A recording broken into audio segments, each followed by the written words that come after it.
Ya, jadi dasar pemikirannya utamanya sebetulnya soal ketebalan kalkulasi atau skema ekonomi dari pemerintah soal jalur rempah ini ya Bang ya? Bukan ketebalan, udah tebalnya. Udah tebalnya? Iya, saking tebal gak kejinguan lagi. Kalau tipis masih transparan tuh masih ada tuh. Nenek moyang kita masih kejinguan. Jadi kita klaim, ada kejinguan lagi nenek moyang kita, kan habis. Habis. Nah sejauh ini penampilan teman-teman dari segenap provinsi ini apa ada hasil positif Bang? Ya. Baik secara pemikiran kah kalau atau tawaran ngomong kasar itu kita pemetaan kan? Ya. Baca di peta hari ini cak mana langsung ngobrolnya, oh cak ini ya, oh cak ini. Jadi sebenarnya dari situ kita bisa melihat bahwa dia bisa teater ini membangun narasi, bisa membangun ruang, membangun apa. Persoalan kenapa kita selalu ke seberang sana? Ya karena nggak mampu bangun ruang. Karena mau nggak punya teks, kan karyanya nggak kuat. Kan itu aja persoalannya kan. Nah itu harus diselesaikan semua nih. Ya. Tugas kita jangan buat tempur baik, karya tidak kuat, ketawa bohong.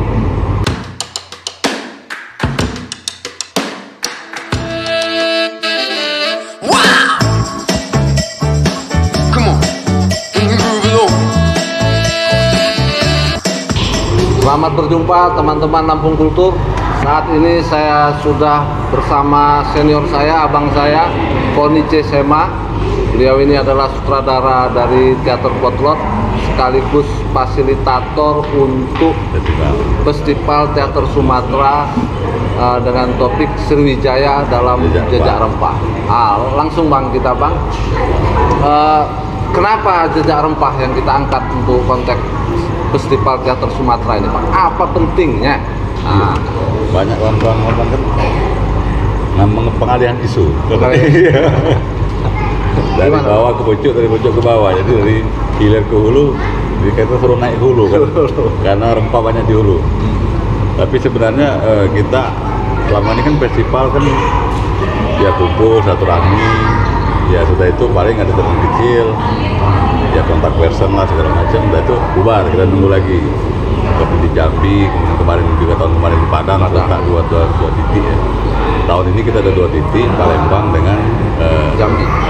Jambi tanggal 15 mulai sampai tanggal 20. Nah jadi kemarin hasil diskusi kawan-kawan juga, gimana kalau kita pakai tema gitu. Mungkin ada hal yang menarik juga kawan-kawan untuk mulai meriset, mulai membaca, mulai mengolah naskah gitu. Nah, masih agak ragu, berat nggak dengan waktu yang pendek ini kan? Nah, pendek. Oke, nanti kita bicarakan di Zoom lah, kawan-kawan. Nah, kemudian apa yang mau dibawa ini?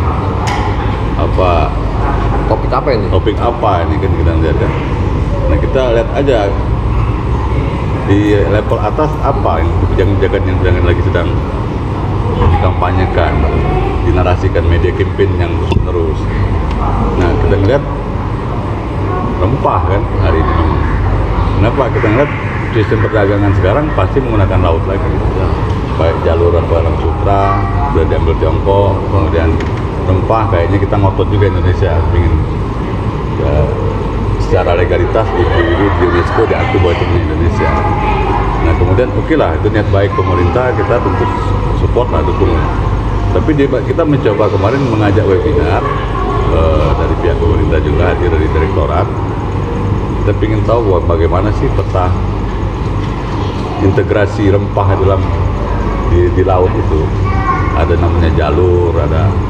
Nah kita melihat bahwa kok beratnya kayaknya ada skema-skema lebih cenderung ke ekonomi. Oh gitu. Nah dari sana kita mulai melihat bagaimana nasibnya budaya ini. Kalau kita bisa bicara terintegrasi ya, kalau bilang peradaban jelas kalau peradaban rempah itu hari ini masih ada di kita kan. Beda kalau kita ngomong timah, ada nggak misalnya cangkir dari timah, nggak ada. Nah jadi kita melihat itu akhirnya kita diskusi apa kita pelajari lagi, ternyata ada diskusi yang periode waktu. Periode waktu kenapa tidak dari sebelum-sebelumnya misalnya dari abad keempat, abad ke-6, 7 misalnya. Oh tiba-tiba langsung meloncat ke abad-abad ke-18, 16, 18. Nah, jadi kita yang merasa bahwa jalur rempah ini pernah dirintis oleh Sriwijaya, tapi bukan berarti kita mendaku geosentris atau apalah ya. Tapi kita melihat bahwa kenapa nggak dari sini gitu. sehingga kita ketemu di arus balik gitu. Oh, iya. Ini kan mereka dipotong arus baliknya tuh kan. Munculnya agama yang datang, orang India yang datang, orang Tiongkok yang datang, berasimilasi, berdiaspora mereka, sehingga muncullah keturunan mereka. Kita banyak hal bisa kita lihat dari sana. Jadi kita, wah ini seksi juga di situ nih. Tapi bisa nggak kawan-kawan mau nggak ini kalau kita sodorin ini? Nah artinya kita mencoba narasi yang berimbang, membangun narasi yang berimbang dari narasi yang memang pemerintah harus sampai 2023 ya. Berarti kan pelapon anggaran luar biasa itu, berapa triliun habis untuk negara menggiring isu itu. Nah ini lihat seksi juga, semua seniman disuruh, semua artis disuruh, pokoknya semua. Semua alat kampanye bisa digunakan, termasuk kesenian. Nah kita melihat begitu kita coba lempar ke pabrik, ternyata banyak juga komen-komen. Ya mungkin ada yang rasa terganggu dan dapat pikir. Nah aku pikir menarik juga. Nah begitu hari ini kita pentas, itu luar biasa, ternyata nggak salah kita bawa itu, rempah itu dari peta isu kan, nanti akan banyak kaitan. Kita akan bicara dari mana aja bisa. Arsirannya banyak bang ya? Banyak benar betul. Nah kayak aku tadi cuma bicara sebatas relasi kuasa. Kalau kata Foucault kan, ambil itu aja, bagaimana proses pengetahuan dibentuk oleh kekuasaan. Nah sama seperti itu kita coba kan. Nah kita tarik ke era sekarang ini ya, orang datang ke sini, tamu-tamu itu bukan lagi mencari rempah, merampas lahan kita, ekspansi habis-habisan. Nah jadi persoalan ekologi lagi akhirnya masuk kan. Jadi dia banyak tarik-tarikan itu, kita anggap kebijakan-kebijakan skema ekonomi pemerintah, zona maritim misalnya kita bicara, tol laut misalnya. Skema-skema besar ini kan tidak mungkin digulingkan sendiri oleh Indonesia. Nah kita melihat bahwa ya kita harus membaca narasi besar itu karena menyangkut peradaban kita dalam sisi kultural, karena kita sebagai seniman adalah dari sisi budaya. Nah, hari ini tidak ada peristiwa budayanya, memang masuk dari budaya, tapi nanti skema keluarnya ekonomi. Jadi main siasat seperti ini yang kita anggap wah ini nggak benar juga gitu, nggak fair maksudnya. Harusnya fair dong. Nah kita lihat bahwa benar-benar bahwa hari ini ya akan dihabisin semua dalam skema-skema seperti itu. Bukan sekedar bawa untuk pengakuan aja, karena ada strategi di jalur laut itu luar biasa perdagangan nanti ke depan kan, terkaitkan dengan skema-skema Tiongkok dan berapa proposal yang masuk di Indonesia dari skema Tiongkok itu. Nah ini akan di follow up terus, termasuk jangan-jangan skema rempah ini bagian dari situ, dari skema besar itu, sebuah grand design satu skema bisnis yang besar. Ya bertahap korporasi masuk, segala macam masuk, nanti undang-undang dibuat, regulasi peraturan pemerintah dibikin juga untuk itu. Nah aku pikir ya kita mencoba mengimbangi Pak, mengajak kawan-kawan pemahaman bahwa mau nggak kita masuk ke wilayah pemahaman ini, tentu dengan open minded, terbuka ya. Kalau teman-teman nggak terbuka sulit juga kita untuk mencoba mengimbangi narasi-narasi dalam tanda petik kekuasaan. Nah itu sebenarnya yang kita coba, aku coba lihat dari relasi kuasa aja dulu lah. Nanti kita bisa varian-varian ke bawahnya kita tarik kemana-mana, dan kemarin teman-teman berhasil. Walaupun nggak sama-sama, tapi ada rasanya, iya kan? Ada yang lagi tegasan gitu, kan? Tapi ternyata kan di luar ekspektasi kita ternyata kan. Kita kan mungkin, waduh, ternyata lebih jauh dari teman-teman yang riset daripada kita kan. Kemudian selesai nih bilang pemetaan kan. Nah tinggal apa yang kita harapkan dari kalau kita lompat festival tadi, hasil dari festival ini yang punya manfaat banyak lah untuk orang, mungkin semacam rekomendasi yang bisa di follow up kawan-kawan menjadi suatu agenda program, misalnya yang lebih masuk akal lah. Kita bikin misalnya notulensinya ini, outputnya bisa nggak kita kerjain, terukur nggak itu. Nah kita berharap nanti malam kan kita bisa membahas itu dalam nggak usah yang terlalu gede-gede lah, tapi real bisa kita lakukan. Saya pikir itu. Iya, jadi dasar pemikirannya utamanya sebetulnya soal ketebalan kalkulasi atau skema ekonomi dari pemerintah soal jalur rempah ini ya Bang ya? Bukan ketebalan, udah tebalnya. Udah tebalnya? Iya, saking tebal gak kejinguan lagi. Kalau tipis masih transparan tuh masih ada tuh. Nenek moyang kita masih kejinguan. Jadi kita klaim, mana kejinguan lagi nenek moyang kita, kan habis. Nah, jadi perlu perspektif beda ya Bang? Iya, nggak bisa. Siapa mau kita terkenal hari ini, yang akan bicara narasi itu, coba. media massa, media massa yang mana? Palembang kan itu. Nah kalau bukan kita dari pekerja seni. Tapi bukannya memang skema ekonomi itu jadi skema mayor, Pak, untuk kebijakan apapun. Kita tidak melarang ngomong kebun sawit nih. Wong nak buat batu bara penambang itu kan produk teknologi hasil dari revolusi industri. Yes. Tapi yang rakusnya itu nah, yang tamak rakus itu, yang kemaruk gitu, yang cekap kalau TV itu kan namanya itu. Antroposentrisme itu yang berbahaya itu kan. Dan itu kan produk Melayu, nggak ada Melayu produk itu. Produk dari mana antroposentris ini? Kita egosentris kok. Bisa dilihat dari acakan dari misalnya orang tua. Langsung itu jelas bagaimana tata kelola dan tumbuhan apa yang ditanam, nggak ada yang monokultur, multikultur semua. Menarik itu Bang, jadi orang Melayu tak ada antroposentris ya? Nggak ada, produk kita, ekosentris kita. Berarti ini import ini?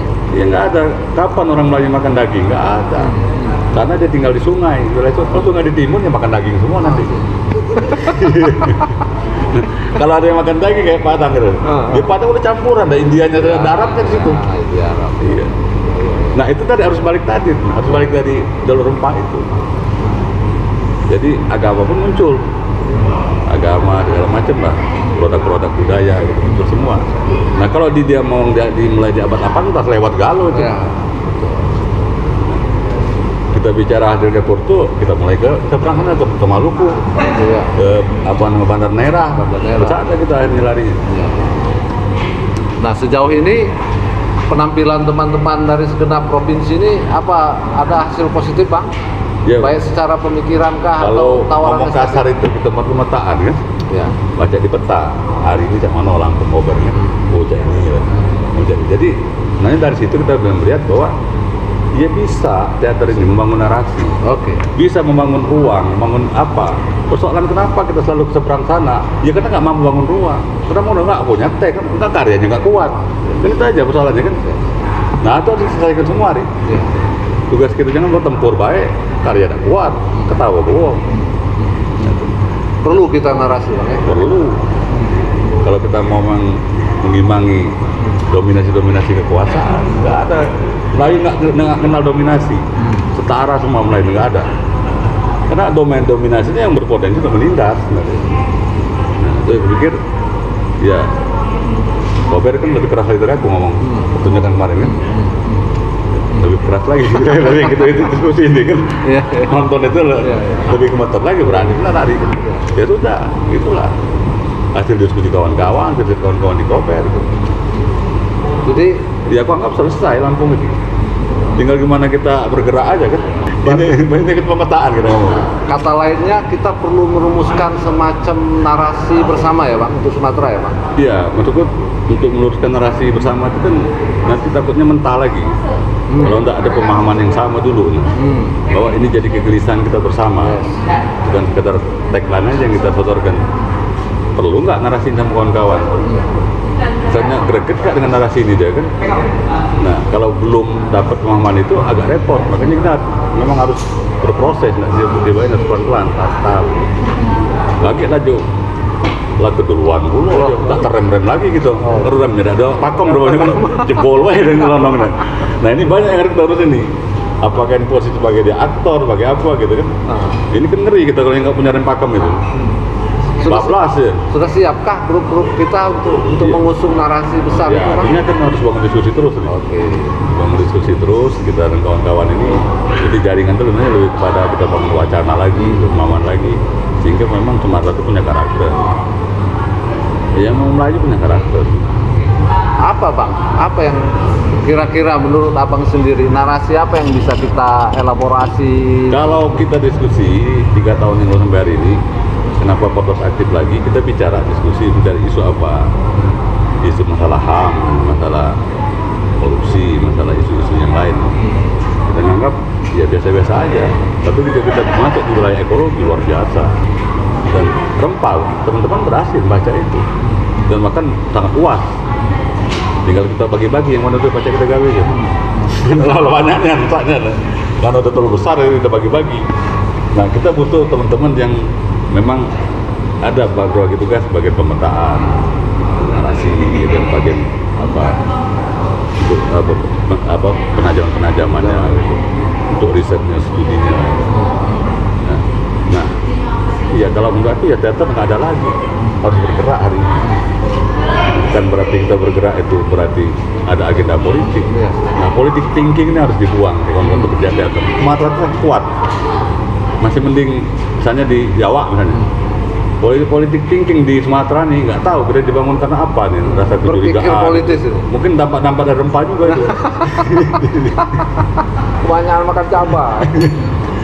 Padahal kalau rempah itu yang penindas saja rambut keriting, ya tubuh putih, dan macam. Yang tertindas juga sama. Gitu loh. Rambutnya keriting juga, rambutnya lurus, badannya gemuk, hidungnya mancung atau sipit, sama juga itu. Baik yang menindas yang tertindas. Jadi ekologis ya Bang, problem isu. Ya hari ini kalau kita bicara COP kemarin yang bertepatan dengan mendekati acara kita ini, berbagai pertemuan iklim itu, berbagai kepala negara, 209 negara itu, masalah penurunan emisi kan, emisi karbon. Nah Indonesia, Pak Jokowi dia akan melakukan proyek rehabilitasi mangrove. Nah artinya ini mungkin proyek panjang kan. Dulu di Lampung itu pernah penanaman 1 juta mangrove, kan gagal semua, nggak ada. Nah, artinya kita melihat apa? Bukan mangrove-nya, mangrove secara etnobiologi ada sejarah gitu. Bisa kita mengikuti sejarah jalur Rapunzel Sutra, bisa kita ikuti dari apa namanya kita bicara bakau, kita bisa bicara itu. Nah, karena mangrove di posisi laut, laut lagi jadinya kan, balik lagi kan, jangan-jangan ada keterkaitan itu, skema-skema itu. Ya kita nggak apa namanya berpraduga negatif, tapi perlu kita menganalisa itu. Jangan-jangan balik-balik bisnis lagi. Kalau sudah mangrove itu di pesisir dikuasai sebuah korporasi besar, gitu, melibatkan korporasi besar, gitu, nggak ada lagi hak adatnya, nggak ada lagi kita. Udah steril semua itu. Bisa bikin pelabuhan, bisa bikin segala macam gitu. Dengan merubah regulasi aturan jadi deh. Nah ini yang kita melihatnya bahwa Lampung, mangrove semua. Nah, artinya bagaimana kita melihat itu bahwa ya kita harus pantau itu mangrove itu. Dan kita harus pantau isu apa namanya rempah ini. Memang mau negara mengeluarkan sekian triliun kalau nggak ada motif apa-apa. Nggak mungkin. Kalau sekedar cuma kebanggaan ini nggak mungkin. Bagaimana kawan-kawan, jadi diskusi kita mulai melihat skema-skema strategis itu sebenarnya hari ini, tapi bukan berarti ada pelanggaran apa namanya penindasan HAM segala macam kita diam, tetap berjalan itu. Tapi yang mana skala prioritas, yang mainstream hari ini apa gitu? Menurut teori apa? kan udah selesai di teori. Ada gak lo bahasnya? Teori mainstreamnya ada kalau masalah kopi juga bisa dibahas. Kepikir tinggal kalau kita mau nggak ke situ, menuju situ. Menurut Abang sudah waktunya grup teater, orang ada teater bergerak, siapa yang mau bergerak ada di memperluas grup spektrumnya. tari ada gerak nggak? Tambah jauh. Musik tambah lagi. Apa lagi itu? Ngandel ke bunyi, baik kalau musik. Nang neng nong. Ada kawan tinggal di daerah Rawa Gambut meriset musik Besma. Anaknya jauh dari tempat kau. Ada yang di lanskap Batubara, Tanjung Enim, deforestasi hutan. Padahal mobil batubara depan rumah dia lewat terus setiap hari. Ada apa? Ada apa gitu? Jadi dalam langkah kita kawan-kawan, kalau sampai setahun nggak ada, aku bilang karya kamu nyangkut batubara, ya udah selesai kan? Aneh kamu Bang. Ya selesai gitu kan? Jadi kita tidak lagi bicara skill hari ini sebenarnya, potensi jadi kita sikap pekarya, sikap dia sebagai seorang intelektual. Kreator itu ya harus selesai itu nih. Kalau belum selesai habis energi kita, capek gitu. Bergerak nggak bisa kita kalau belum ada pemahaman itu. Tapi problem grup di kita Bang, Indonesia, Sumatera khususnya kan masih asik dengan ngurusin intrinsik ya, internal urusan art. Jangan-jangan memang dikondisikan oleh kebijakan seperti itu. Biar dia asik kan. Sekarang ini rombongan Abreja bicara wacana di situ. Ya udah biarin aja. Difasilitasi karena nggak berbahaya dengan negara, kebijakan negara. Jadi ya kita nggak mau, silakan aja rombongan sana. Jadi apa Bang harapannya ke depan? Kira-kira untuk Ya teman-teman pertama semua? kita berharap kemarin kan sudah ada dari kepala dinas bahwa ini akan dilanjutkan lagi. Ya kalau apa tema narasi kita tidak harus lucu banget kalau mau rempah lagi Iya. pikir rumah ada program pula kita nih ya kan. Iya. Iya. Artinya kita lihat lah pada saat itu kita akan bicara apa, tapi bicara makro, bicara apa gitu kan, banyak hal gitu. Ya, aku lihat luar biasa nih, tema ekologi ini luar biasa, menghabisin semua. Jadi harapannya juga ke depan festival-festival juga kita kasih tema-tema ya Bang, baiknya gitu ya? Harusnya seperti itu, biar kawan-kawan studi kan, Yes, nggak asal pentas baik gitu. yes. Dia studi dan oh dipaksa kayak tempat ini aku juga hari ini baca juga. Yang mana lah baca pembek adalah nilai aja gitu. Hasilnya apa hari? Jadi sampai hari terakhir kan penuh. Penuh ya. Yang kata orang Palembang nggak ada minat atasnya dan untuk pelajar semua mahasiswa. Yang kader-kader muda kita yang nanti ke depan kan. Oke Bang, thank you Bang ya. Oke, cukup itu. Thank you Bang. Ya. Sukses. Ya. Thank you.